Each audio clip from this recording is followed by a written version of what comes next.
नमस्कार, एबीपी गंगा देख रहे हैं आप। मैं अवधेश। हाई अलर्ट की शुरुआत करते हैं।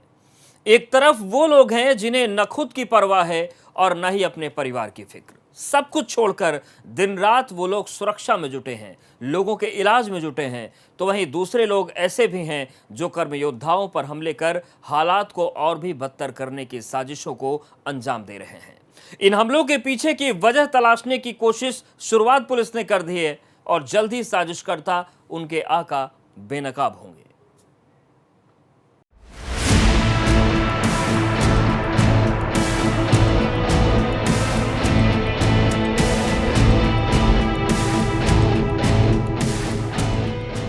मुरादाबाद में जो कुछ हुआ वो यूपी में कोरोना वॉरियर्स के खिलाफ पहली बार नहीं हुआ था।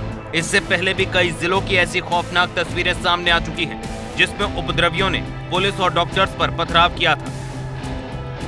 ऐसे में कई सवाल हैं जो उठ रहे हैं कि मदद करने वाले स्वास्थ्य कर्मियों पर हमले क्यों हो रहे हैं, मदद करने वालों को कौन निशाना बना रहा है, पुलिस और स्वास्थ्य कर्मियों पर हमले के पीछे मकसद क्या है, क्या इन हमलों के पीछे किसी की साजिश है। हर बार सख्त कार्रवाई का आश्वासन और पुलिस की सख्ती हमलों में घायल हुए और पीटे गए डॉक्टर्स को शांत रहने पर मजबूर कर देती थी। लेकिन इस बार मुरादाबाद में जो कुछ भी हुआ उसके बाद जिले के डॉक्टर्स ने घर घर जाकर इलाज करने से ही इनकार कर दिया है। कर्मचारी किसी के घर पर क्वारंटीन करने के लिए मरीजों को लेने नहीं जाएगा।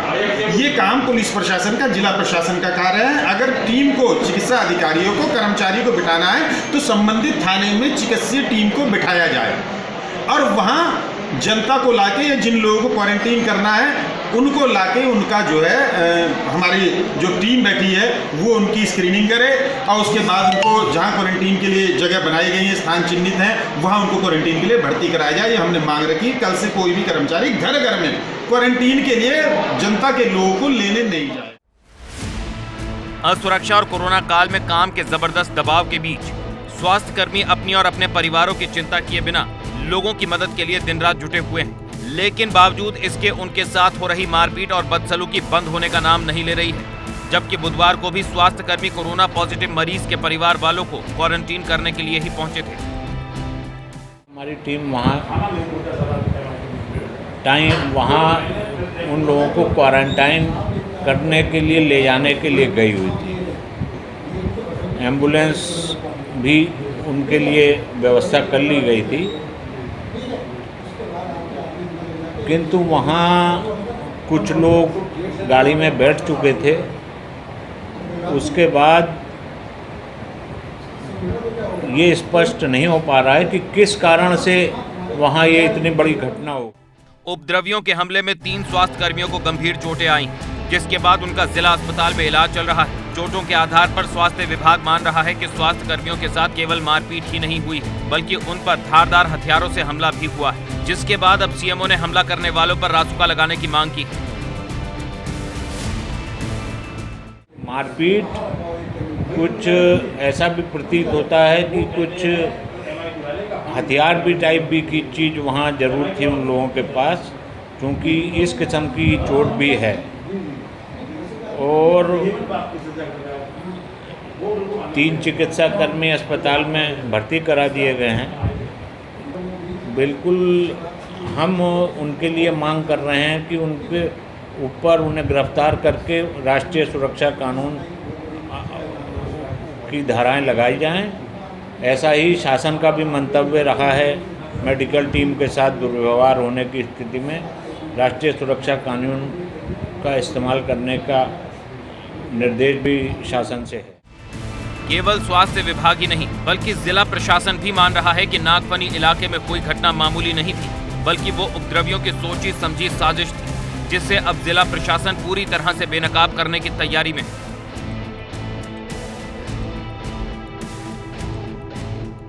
लोगों ने पत्थर चलाए हैं, उनको नहीं छोड़ा जाएगा। ये पूरी तरीके से गलत है। देश और पूरी दुनिया एक बड़ी महामारी, बहुत बड़े मानवीय संकट से गुजर रही है और ऐसे में कुछ लोगों की पहली बात तो समझ में नहीं आ रहा है, दूसरा जो लोग इन लोगों की सुरक्षा के लिए काम कर रहे हैं उन्हीं के ही कार्य में आप बाधा डाल रहे हैं। ये बड़ी अविश्वसनीय सी बात है। तो कार्रवाई जरूर होगी और कड़ी कार्रवाई। पुलिस उपद्रवियों को बेनकाब करने के लिए सोशल मीडिया और मैसेज को भी खंगाल रही है, जो वारदात से ठीक पहले इलाके में वायरल किए गए। और फिर जब स्वास्थ्य विभाग की टीम पहुंची तो सुनियोजित तरीके से उस पर हमला किया गया। हमला सुनियोजित था, इसकी तस्दीक ड्रोन कैमरे से ली गई तस्वीरों से भी होती है, जिसमें लोगों ने छतों पर पत्थर इकट्ठा कर रखे और महिलाएं पत्थर फेंकती नजर आ रही। वारदात के बाद एक्शन में आई पुलिस ने अब तक 17 लोगों को गिरफ्तार किया है और करीब 200 लोगों के खिलाफ केस भी दर्ज कर लिया है। पूरी वारदात पर सीएम योगी आदित्यनाथ ने भी आरोपियों पर एनएसए की कार्रवाई के आदेश दिए हैं। नहीं, अचानक होने वाली तो नहीं लग रही है। ये लग रहा है इसके पीछे जरूर किसी ना किसी का दिमाग है, क्योंकि हेल्थ टीम का, पुलिस टीम का एक बीमारी से संबंधित प्रोसेस में विरोध करना ये बहुत नेचुरल नहीं लग रहा है। तो जो लोग इसके पीछे हैं उनको भी हाईलाइट हम लोग करेंगे और उसके लिए हमारी टीमें लगी हुई हैं। पुलिस और डॉक्टर्स की टीम पर हमले की ऐसी तस्वीरें ज्यादातर घनी आबादी से ही सामने आई। इस बार तो उपद्रवी युवकों का महिलाओं ने भी साथ दिया। घर की छतों से महिलाओं ने भी स्वास्थ्य विभाग की टीम और पुलिस पर जमकर पत्थरबाजी की।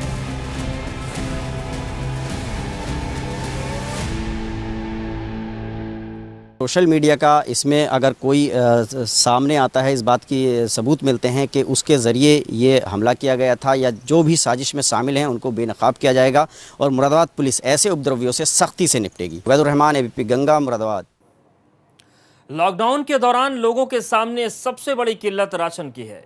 लोगों की इस परेशानी को दूर करने के लिए भले ही सरकारें पूरी कोशिश कर रही हों, लेकिन कोरोना जैसी महामारी की मुश्किल घड़ी में भी कालाबाजारी अपने हरकतों से बाज नहीं आ रहे और ऐसे वक्त में कोटेदारों के कम राशन बांटने को लेकर घटतौली तक की शिकायतें सामने आ रही हैं।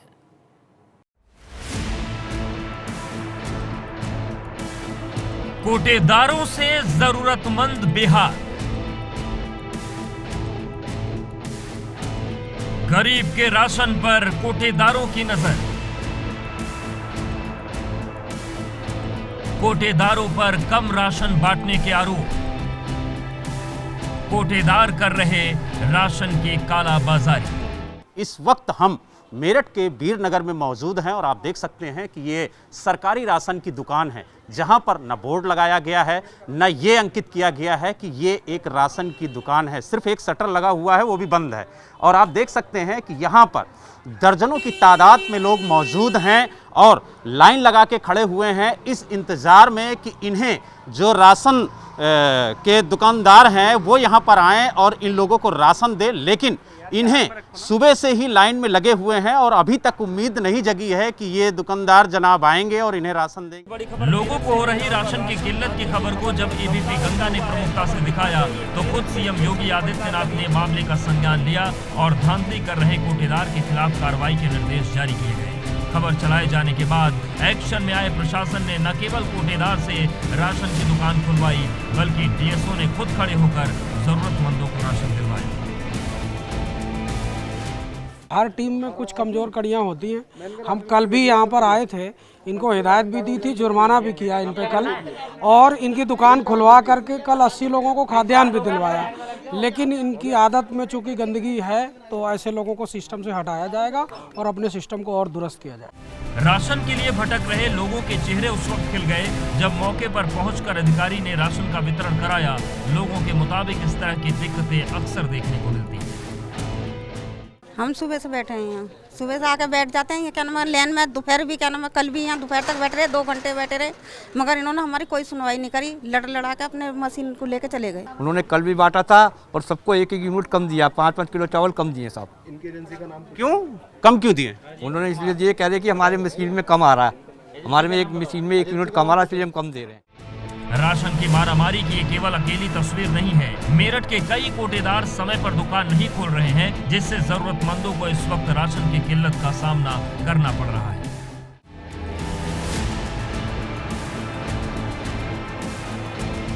लॉकडाउन के दौरान हर गरीब, मजदूर और जरूरतमंद को राशन मिले, इसके लिए केंद्र और प्रदेश सरकार लगातार कोशिशें कर रही है। लेकिन मेरठ सहित कई जिलों से राशन की कालाबाजारी की तस्वीरें सामने आ रही हैं, जहां लोगों का आरोप है कि दबंग कोटेदार राशन मांगने पर मारपीट तक कर चुके हैं। मेरठ में राशन वितरण की हकीकत जब एबीपी गंगा ने जानी तो कुछ इस तरह की तस्वीरें सामने आई हैं। 1 यूनिट पे 5 किलो चावल मिल रहा है, इसके अलावा और दाल, चीनी और कुछ नहीं मिल रहा। क्यों, वजह क्या है? पता नहीं, जितना इन्होंने बोला है उतना ही मिलेगा।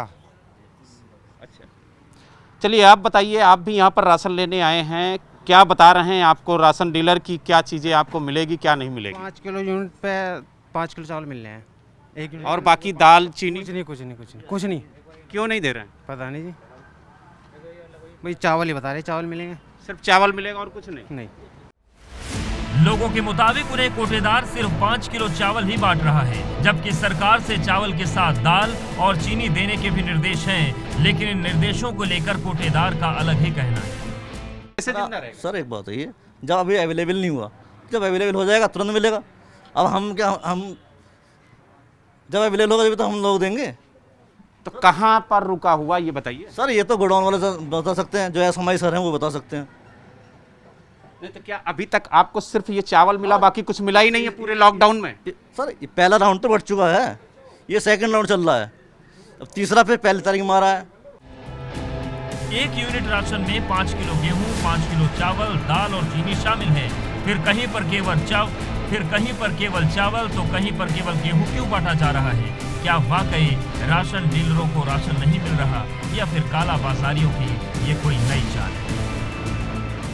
एबीपी गंगा की खबर का दमदार असर मेरठ में देखने को मिला है। हमने इसी दुकान को बंद होते हुए भी दिखाया था, जिसके बाहर सैकड़ों की तादाद में राशन लेने के लिए लोगों की लाइन लगी थी, लेकिन खबर दिखाए जाने के चंद मिनटों बाद ही प्रशासन हरकत में आया और मुख्यमंत्री योगी आदित्यनाथ जी ने खुद संज्ञान लेते हुए तत्काल आदेश दिए कि जो जिला अधिकारी है उनसे बात कर राशन की दुकान खुलवाई जाए और जो ज़रूरतमंद राशन के लिए वहां पर मौजूद हैं उन्हें तत्काल राशन वितरण कराया जाए। और अब आप देख सकते हैं तस्वीरों के माध्यम से कि यहां पर राशन वितरण का काम शुरू हो गया है।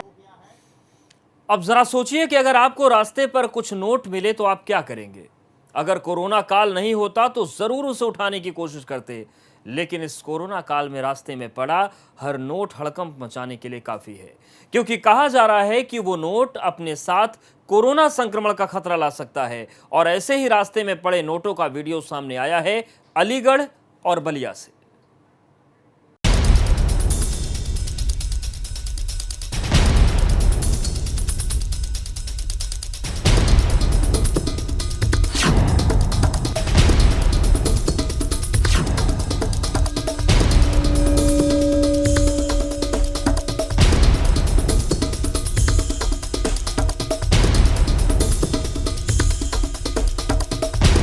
एक तरफ 10 के नोट और दूसरी तरफ 100-100 के नोट। ये वो नोट हैं जिनके मिलने के बाद बलिया और अलीगढ़ में हंगामा मच गया।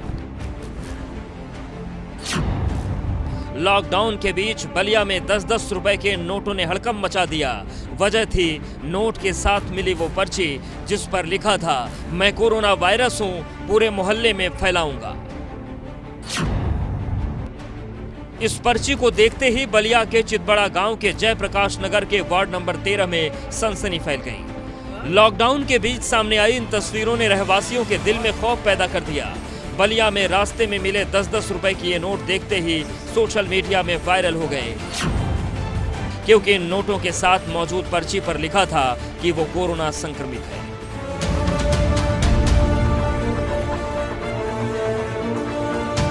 हो सकता है कि ये नोट किसी की शरारत हो, लेकिन कोरोना काल में ये कोई पहला मैसेज नहीं है जो वायरल हो रहा है। इस वायरल वीडियो के साथ एक फोटो भी है जिसमें कुछ जला हुआ दिखाई दे रहा है और उस जगह को नीले रंग से गोल घेरा हुआ है। इकट्ठे होके आए, काम के इकट्ठे होके आए, तो मैंने किसी को टच नहीं करने दिया इनको नोटों से और 2 मीटर की डिस्टेंस से सबको कवर किया। फिर मैंने क्या किया कि अपने मोबाइल से 100 नंबर और 112 नंबर पे कॉल किया। 112 नंबर से मेरे को रिप्लाई आ रहा था बार बार। इसके बाद में हमने क्या किया कि एक हमारे गांव के श्री चरण चाचा जी हैं, उनके बेटे ने पुलिस चौकी पर फोन कर दिया। वहां से पुलिस आ गई तो वो नोट। डीआईजी आजमगढ़ रेंज के मुताबिक ये मामला किसी की शरारत हो सकता है। वहीं डीआईजी साहब मामले की जांच की बात कह रहे हैं और हो सकता है कि जांच के बाद इसका खुलासा हो कि ये शरारत है या फिर कुछ और। 10-10 के नोट मिले हैं और उस पर नोट के बाद भी लिखा गया है कि हम कोरोना हैं, हम यहाँ महामारी फैलाएंगे। को प्रथम दृष्टया ये किसी की शरारत स्पष्ट रूप से दिखती है, जैसा आप बता रहे हो। उसके क्रम में प्रथम दृष्टया इस चीज को कहा जा सकता है। बाकी वो तथ्य क्या है जांच के बाद क्लियर होगा। निश्चित रूप से जांच पुलिस करेगी। जांच के क्रम में जो भी तथ्य प्रकाश में आएंगे उनके अनुक्रम में आवश्यक विधिक कार्रवाई होगी।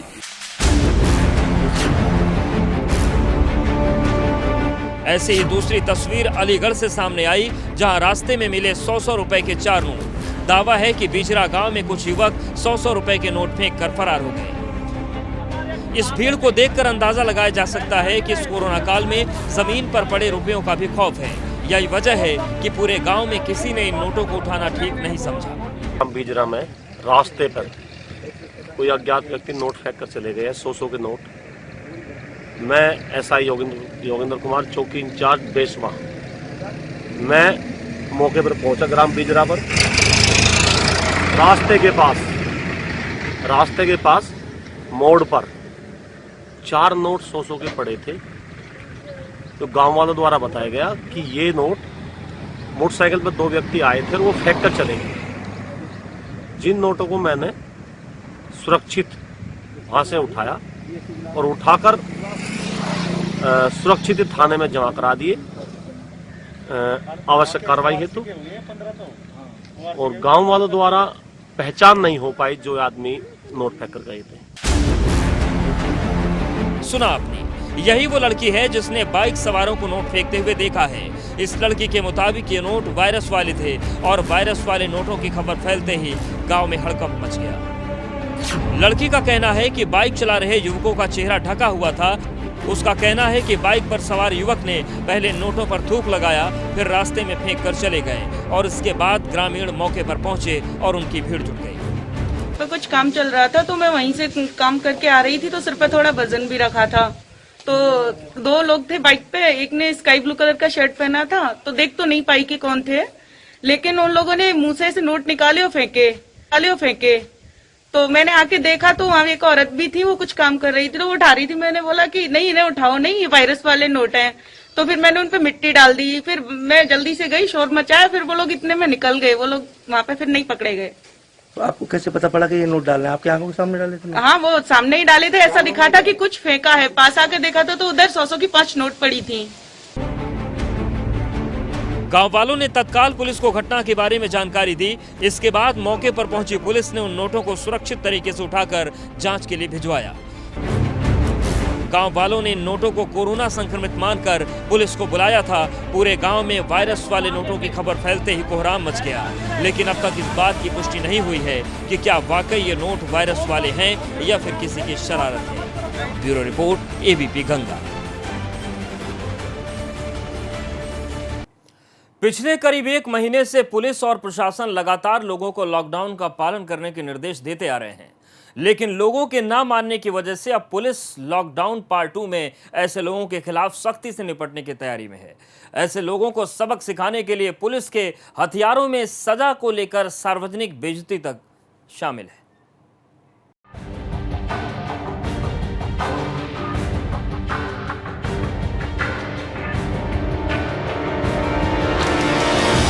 ये तस्वीरें प्रदेश के अलग अलग हिस्सों से सामने आई हैं। कोरोना संकट देश में हर पल भारी होता जा रहा है, जिसको लेकर एक बार फिर लॉकडाउन का वक्त बढ़ाया जा चुका है, लेकिन लोग अपनी हरकतों से बाज नहीं आ रहे। किसी को शादी करने की जल्दी है, कोई बाहर की हवा खाने को बेकरार है, लॉकडाउन उल्लंघन से नहीं मान रहे लोग। ऐसे लोगों से निपटने को पुलिस सख्ती से तैयार। पहली तस्वीर पीलीभीत जिले से सामने आई है, जिसमें पुलिस ने शादी के लिए बेकरार एक दूल्हे को 4 लोगों के साथ हिरासत में लिया है। दूल्हा बना ये शख्स शाहजहांपुर बारात लेकर निकला था। जिले के सीमा पर बीसलपुर पुलिस ने दूल्हा सहित बारातियों को रोक लिया और परमिशन दिखाने को कहा, तो दूल्हा और बाराती इधर उधर देखने लगे, जिसके बाद सभी को थाने ले जाया गया। अब पुलिस इन पर लॉकडाउन उल्लंघन की कार्रवाई की तैयारी में है।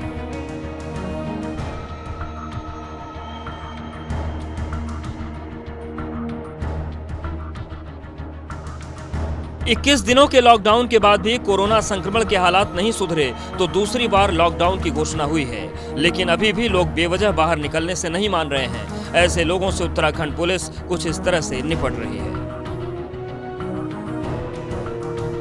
नोटिफिकेशन सबको बताया, दूसरे दिन फिर हाथ जोड़कर समझाया कि आप लोग इकट्ठे नहीं होंगे। तीसरे दिन से हमने फिर इनको सीज करना शुरू कर दिया।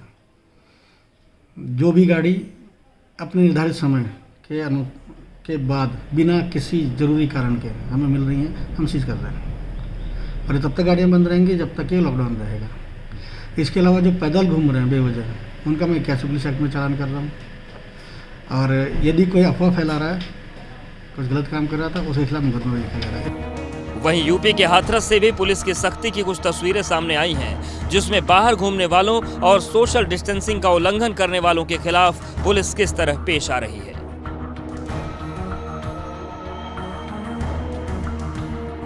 इतना ही नहीं, पुलिस ने अब इससे भी आगे बढ़कर सख्त कदम उठाने शुरू कर दिए हैं। अब यूपी पुलिस उन लोगों के नामों के पोस्टर भी इलाकों में चस्पा कर रही है जिनका लॉकडाउन उल्लंघन में चालान किया जा चुका है, जिससे कि न केवल सामाजिक बेइज्जती से बचने के लिए बल्कि कार्रवाई से सबक लेकर लोग अनावश्यक बाहर निकलने से बचें। फिलहाल इस तरह के तरीके को आगरा एसपी ने पूरे जिले में अमल में लाने के आदेश दिए हैं। जिन लोगों के खिलाफ भी अभी तक पुलिस ने लॉकडाउन उल्लंघन की कार्रवाई कर चुकी है, उनके इलाकों में पुलिस इस तरह पैम्फलेट चस्पा कर रही है। जो एफआईआर कुछ लोगों के खिलाफ जो 188 में लिखी गई कुछ मोहल्लों में, उन एफआईआर्स को लोगों के घरों पर चस्पा किया जा रहा है। इसलिए चस्पा किया जा रहा है कि आसपास के भी जो लोग हैं उनको भी दिखाई दे, वो भी देखें कि किसी भी प्रकार का उल्लंघन जो है वो पुलिस टॉलरेट नहीं करेगी। ये लॉकडाउन गवर्नमेंट ने जो तय किया है, बहुत ही सख्ती से पुलिस को इसका पालन करवाना है। लोगों को जितनी जल्दी ये समझ में आ जाए कि लॉकडाउन उनके लिए बंदिश नहीं बल्कि सुरक्षा है, उतनी ही जल्दी हम कोरोना के खिलाफ चल रही जंग को जीतने में कामयाब रहेंगे, क्योंकि कोरोना से बचने का सिर्फ सोशल डिस्टेंसिंग ही कारगर हथियार है। Bureau report, ABP Ganga. और इस वक्त की अहम खबर का रुख करते हैं। एबीपी माझा के रिपोर्टर की गिरफ्तारी की निंदा की गई है। ब्रॉडकास्ट एडिटर्स एसोसिएशन ने निंदा की है। राहुल कुलकर्णी को जमानत मिल चुकी है। पत्रकार राहुल कुलकर्णी की गिरफ्तारी की निंदा की गई। अब व्यक्ति की आज़ादी पर यह हमला है।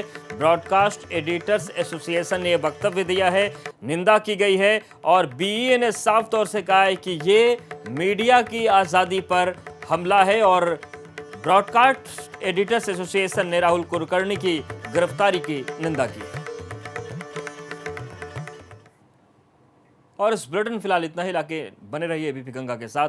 खबर आपकी, जुबान आपकी।